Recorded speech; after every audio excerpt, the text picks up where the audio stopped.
अपने देवर की बारात लेके ले चली मैं।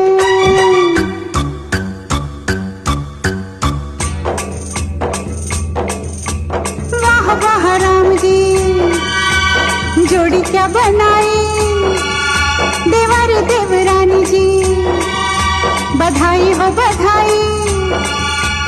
सब रस्मों से बड़ी है जग में दिल से दिल की सगाई। তো বোঝাই যাচ্ছে যে দেবর দেবরানী নিয়ে কিছু একটা ভিডিও, এটা অ্যাজ ইউজুয়াল একটা হাসি খুশি ব্লগ করতেই চলেছি।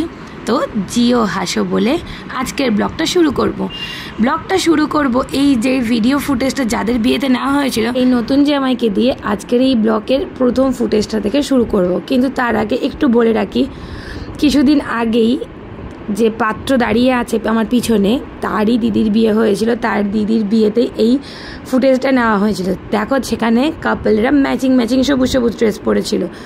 মজা করে বলেছিলাম রিলসটা থাক, যখন তোমাদের বিয়ে হবে বাকিটা এডিট করে বা বিফোর আফটার করে দেবো। কিন্তু খুব তাড়াতাড়ি আমরা এই মার্চ মাসের পর এই সেপ্টেম্বর মাসে আমরা ওদের রেজিস্ট্রিতে এবং আশীর্বাদ এবং এনগেজমেন্টে আজকে আমরা ইউটিউব চ্যানেল। এটা দেবুর বিয়ে হচ্ছে, খুব চাপের ব্যাপার। দেবু বলছিল হয়ে যাচ্ছে, এটা দেবুর বউ পালিয়ে গেছে। বিয়ে করতে পারে আর কিছুক্ষণের মধ্যে শুরু হবে। হ্যাঁ বিয়ে করবো, রেজিস্ট্রি করবো। হ্যাঁ বিয়ে করতে পারে দেবু খুব খুশি, বৌদিও খুব খুশি। খুব চাপের ব্যাপার।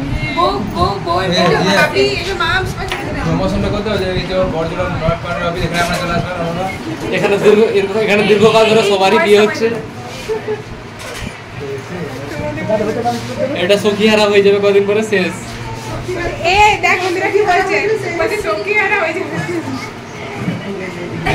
এটা পরে দাদা পরবর্তী ক্ষেত্রে রেজিস্ট্রি অফিসে কেউ দেখতে পাওয়া যাবে।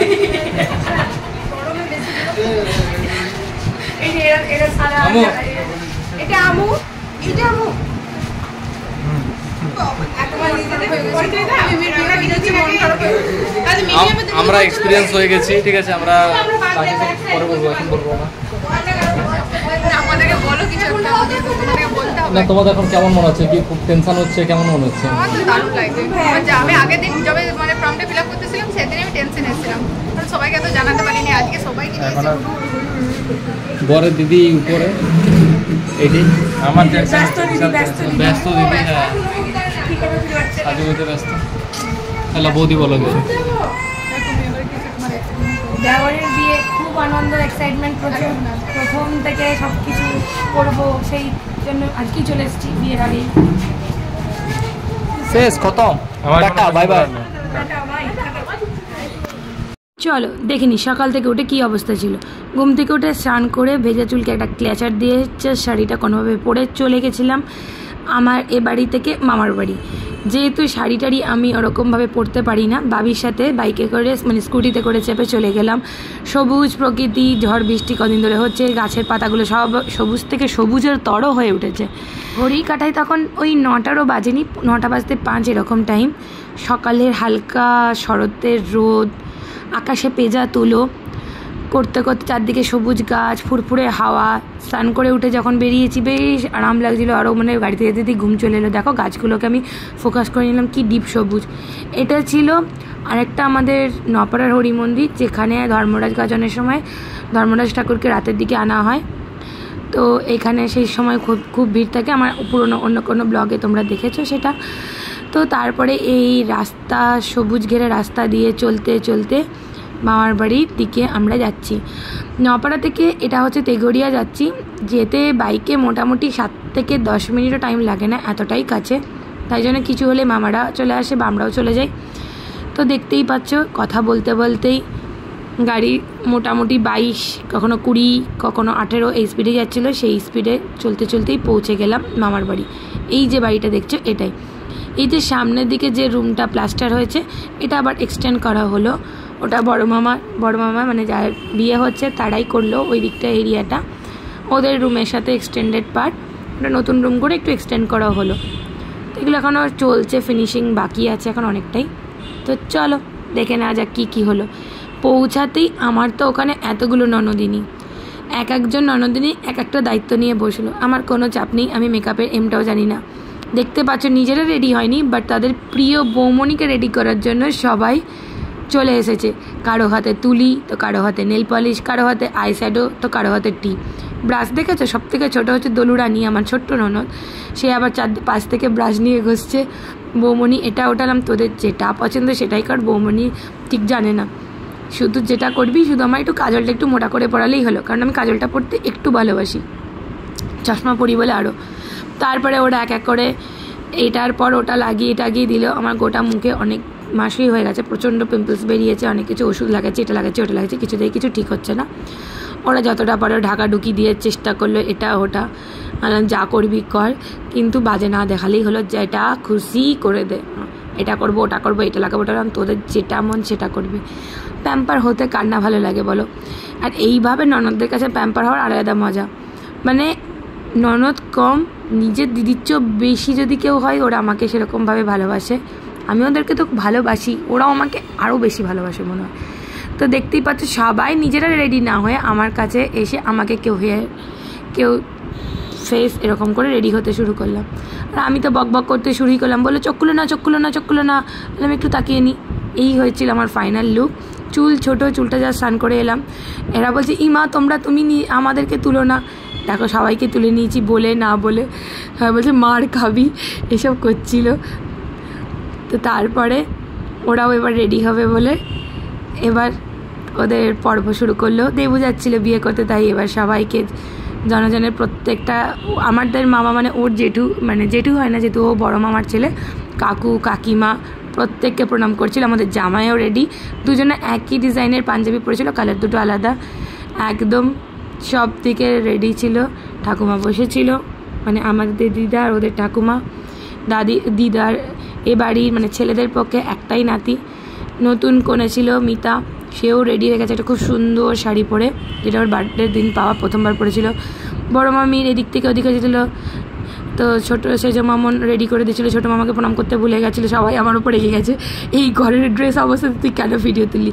বললাম বিশ্বাস করো, এইগুলো ইন ফিউচার মনে থাকবে আর ভাববে যে আরে এরকম করেছিলাম। সবাই যদি সবসময় রেডি হয়েই তোলো, তাহলে পরে সেই মজাটা আসে না। চলো এরপরে একটু বিয়ের সানাই দিদি, একটু বিয়ে বাড়ি ভাব না দিলে হয় বলো?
ছেলের গাড়ি থেকে এই ফোর হুইলারটার সাথে আর দুটো বাইক গেল।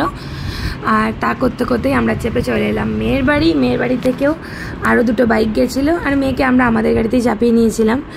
অ্যাকচুয়ালি আরেকটা গাড়ি হচ্ছিলো, সেটা লাস্ট মোমেন্টে ক্যান্সেল হয়ে যাওয়াতে আমরা একটা গাড়িতেই সবাই মিলে গেছি।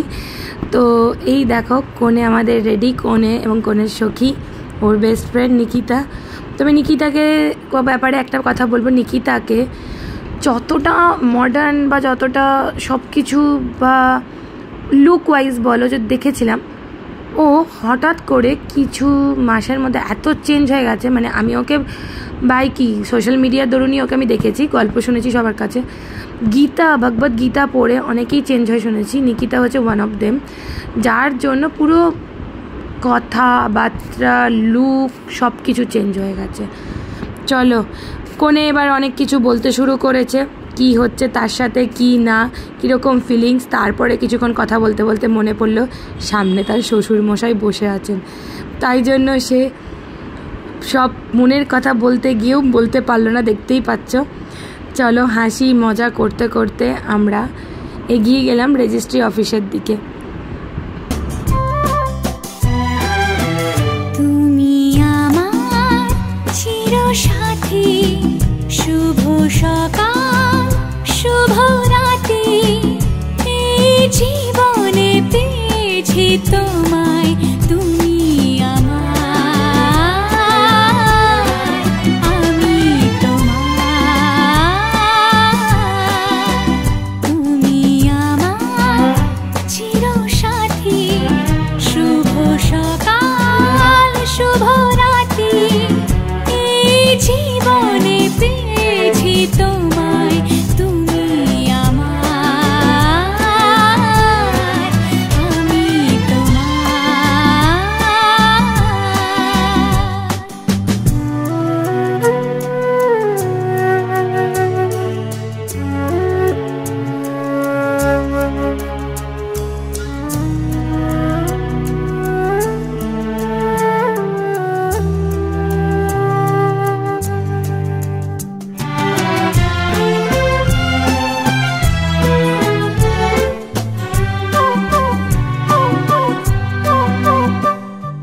যা ছিল স্বপ্ন আশা, আজকে পেল সে ভাষা, এই সুখেরই লগনে সত্যি হলো যে দুজনের ভালোবাসা, দুজনের ভালোবাসা। রেজিস্ট্রি অফিসে ঢোকার পর 1 যুগ ধরে বসে আছি, বসে অনেক ক্যামেরাম্যান দাদারা এসেছিলো, ফটো তুললাম। মন্দির এখানে বাকিদের আমাদের বাড়ির সবাইকে প্রণাম করলো, সবাইকে সকল ছোটোদের ভালোবাসা বড়দের আশীর্বাদ নিয়ে ওরা এগিয়ে গেল ফাইনালের দিকে। কারণ আগের দিন ওদের ফলো আপ মানে মেন সমস্ত অ্যাপ্লিকেশন জমা ছিল, আজকে ফাইনাল সাক্ষী। তো অনেকক্ষণ ওয়েট করার পর আমাদের যিনি লয়ার তিনি এসেছিলেন, ওনার সামনে 3 জন সাক্ষী একে একে এসে সবাই সই স্টাম্পিং সব কিছু করলো। তারপরে শপথ বাক্য পাঠ করানো হলো পাত্র ও কন্যাকে দিয়ে। তারপরে একে একে মালা বদল করে বেসিক বড়োদেরকে প্রণাম করে আমরা বাড়ি চলে এলাম, মানে কনের বাড়ি চলে এলাম। কারণ আজকের পরবর্তী সমস্ত অনুষ্ঠানটা ছিল কনের বাড়িতে, সেখানে এরপরে আমাদের জন্য অপেক্ষা করছিল আশীর্বাদ, কেক কাটিং অ্যান্ড এনগেজমেন্ট। যদিও আমি আশীর্বাদ পর্বটুকুই ছিলাম, কেক কাটিং আর এনগেজমেন্টে আমি থাকতে পারিনি, আমাকে আবার কলকাতা রিটার্ন করার ছিল। তো এইভাবে এক এক আশীর্বাদ পর্ব সারার পর ওরা সমস্ত দিকে এগিয়ে সুষ্ঠুভাবে পুরো দিনটা কমপ্লিট করেছিল। তো এবার চলো দেখে নেওয়া যাক কী কী তারা করেছিল।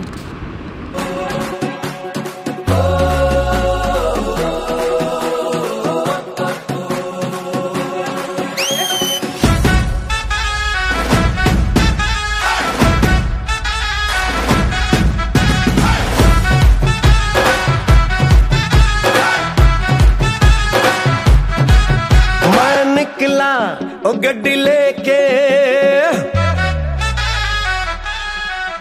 मैं निकला, ओ गड्डी लेके ओ रास्ते पर ओ सड़क में एक मोड़ आया, मैं उठे दिल छोड़ आया, ओ एक मोड़ आया, मैं उठे दिल छोड़ आया।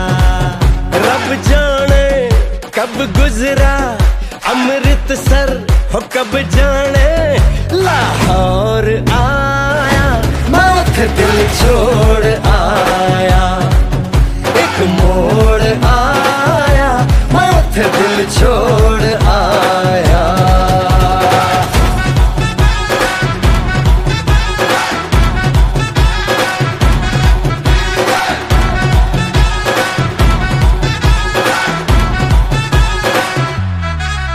उस मोड़ पे वो मुटियार मिली हो उस मोड़ पे वो मुटियार मिली जट अमला पागल हो गया उसकी जुल्फों की छाँव में मैं बिस्तर डाल के सो गया जब जागा ये भागा सब फाटक सब सिग्नल मैं तोड़ आया मैं दिल छोड़ आया हो एक मोड़ आया मैं दिल छोड़ आया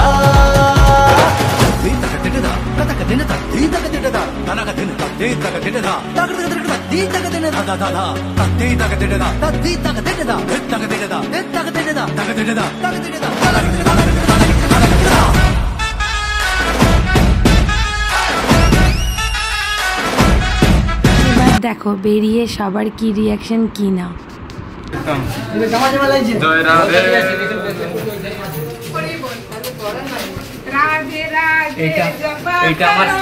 এটা আমার সালা পড়েছে মালা। তো এইভাবে আমরা বেরিয়ে এলাম। এই লয়ারের কাছে আমাদের ম্যারেজ রেজিস্ট্রি হলো, খুব নাম করা উনি ওখানে বড়জোড়াতে। আসার পথে আমি চলে এলাম আমাদের নতুন জামাই বাইকে। ও একাই গেছিলো বাইকে করে, কারণ ওর ধরম পত্নী আমাদের সাথে গাড়িতে গেছিলো। আসার সময় বাইকটা খালিই ছিল, তো আমি বললাম বাইকেই যাই, কেননা একটু হাওয়া খেতে খেতে যাওয়া যাবে। চারদিকে আসার সময় দেখলাম প্রচুর কাশফুল, দেখলাম মোবাইলে ক্যামেরাবন্দি যদি অতটা পারা যায় করতে পারি ততটা। সকালবেলায় যখন নপাড়া থেকে তেঘরিয়া গেছিলাম সেখানে এক সবুজ গাছপালা অন্যরকম ছিল। এখানে কি মেন রাস্তা, যেটা বাঁকুড়া টু দুর্গাপুরের যে রাস্তাটা বড়জোড়া হয়ে আসছে, সেখানে দেখবো চারদিকে এত কাশফুল মানে মন ভরেই যাচ্ছিল। তো কাশফুল দেখতে দেখতে হাওয়া খেতে খেতে চলে এলাম কোণের বাড়ি। আমার মনের অঙ্গনে সুখের ফাগুন এলো বুঝি, আমার মনের অঙ্গনে সুখের ফাগুন এলো বুঝি, এই হঠাৎ পাওয়া দিনগুলো কি সারাটা দিন খুঁজি, সুখের ফাগুন এলো বুঝি, আমার মনের অঙ্গনে সুখের ফাগুন এলো বুঝি।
কি সারাটা দিন খুঁজি সুখের ফাগুন এলো বুঝি আমার মনেরই অঙ্গনে সুখের ফাগুন এলো বুঝি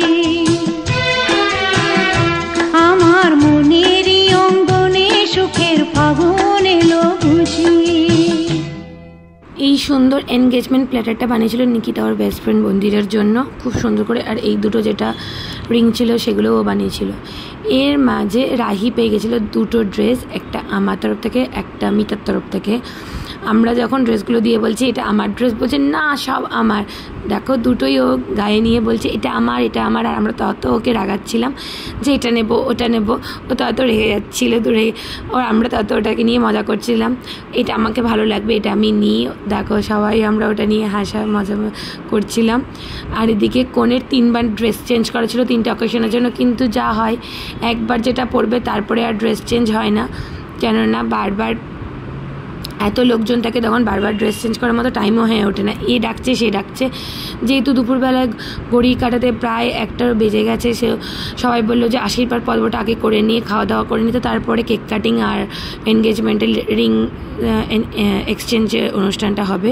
তো কোনে জাস্ট আর ড্রেস চেঞ্জ না করে লাস্ট মিনিট টাচ আপ দিয়ে নিল। সেই বরজোড়া থেকে আসার পর গাড়িতে চুলগুলো একদমই খারাপ হয়ে গেছিলো, জাস্ট ও কার্ল করে নিচ্ছিল নিজে নিজেই। তা করতে করতে কনের দিদিও পুরো রেডি ছিল, জাস্ট আরেকবার ঠিকঠাক করে নিল। সবাই সবার কে কী গিফট কিনেছে কি না একে তাকে দেখালাম। তো গল্প করতে করতে হই আনন্দ করতে করতে খুব ভালো কয়েকটা মুহূর্ত কয়েকটা ঘন্টা কাটালাম। আর একটু থাকতে পারলে অবশ্যই ভালো হতো। অনেকগুলো রিলস বানাবো ভেবেছিলাম ভাই বোনরা মিলে, তা কথা বলতে বলতে ও চুলটা ওখানে কালারে পেঁচিয়ে নিয়েছিল। আর আমাদের এখানে তো সব থেকে কুইন ইন্দিরা আছে, তো ও ঠিক করে দিল। তা করতে করতে ও বাড়ির সবাই মাইমারা চলে এলো, মন্দিরে একে একে সবাই কাছে আশীর্বাদ নিয়ে নিল। কারণ তখনও সকালবেলা সবাইকে আশীর্বাদ করেছিল, ও বেশ পুরো বসে মাথা ঠেকিয়ে অন্যভাবে প্রণাম করছিল, বেশ অন্যরকম লাগছিল প্রণামটা 3বার করে। ওর সমস্ত ননদরা এসে পৌঁছে গেছিলো। চলো এবার আশীর্বাদ পর্বে যাওয়া যাক।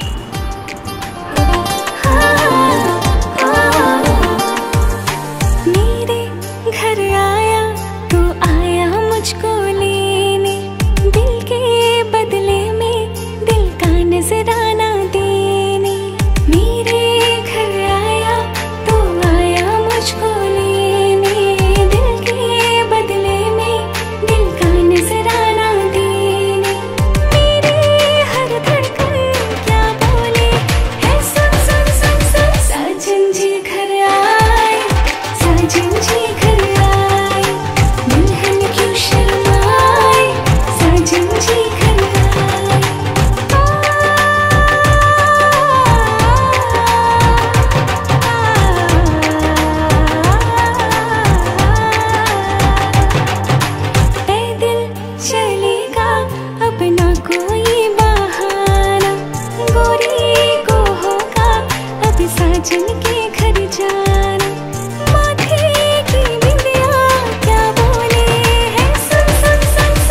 যেহেতু আমার কলকাতা ফেরার তাড়া ছিল, তো আমি বেশিক্ষণ থাকতে পারিনি। যতটুকু ভিডিও ক্যাপচার করেছিলাম পুরোটাই ব্লগের মাধ্যমে তুলে রেখে দিলাম। মনির মনিকোটা ইউটিউবে চ্যানেল হোক বা যেখানে সোশ্যাল মিডিয়ায়, যাতে পরে আমরা দেখতে পাই কি করেছিলাম কি না। তারপরে চলে এসেছিলাম খেতে, কান দিয়েই আমি বেরিয়ে গেছিলাম। তাই এনগেজমেন্ট বা কেক কাটিংয়ের কোনো ফুটেজ আমার এই ফোনে নেই। পরে যখন ফুটেজগুলো পাবো বাকি ননদিনীদের থেকে, তখন নিশ্চয়ই ওগুলোকে অ্যাটাচ করব। আজকের ভিডিওটা এই পর্যন্তই থাকলো। ভালোবাসা, সুখে, শান্তিতে ওদের নতুন জীবন শুরু হোক, অনেক শুভেচ্ছা রইল। সম্পর্কেও বড়, আমি ওদের চেয়ে বয়স তো বটেই। তো আজ থেকে আমাদের ননদিনীদের দুটো অফিসিয়াল বৌদি, একটা আমি বৌমণি, যেটা হচ্ছে ওর বড় পিসির ছেলের বউ, আর একটা হচ্ছে ওদের নিজেদের দাদা, যার আজকে এনগেজমেন্ট দেবু, তার একমাত্র আদরের সবার প্রিয় বৌদি ভাই, সেটা হচ্ছে মন্দিরা। তাই আশা করব আমরা সবাই আনন্দে হেসে খেলে এই যে হইচই ফ্যামিলির নাম দিয়েছি, বা আমরা মানি আমাদের পরিবারটা হইচই ফ্যামিলি, কারণ আমাদের সমস্ত ধরনের এজের সবাই থাকলেও আমরা মনগুলোকে সবাই এক জায়গায় বাচ্চাদের মতো রেখে এগিয়ে যাই। তো আশা রাখবো খুব আনন্দ করে সারাটা জীবন কাটাবো সবাই মিলে পাশে থেকে। ওদের নতুন জীবনের জন্য অনেক শুভেচ্ছা, শুভকামনা রইল আমার। সবাই খুব ভালো থেকো, সুস্থ থেকো। দেখা হবে পরের কোনো আবার একটা কোনো হাসি খুশি ব্লগ নিয়ে। Tata, by.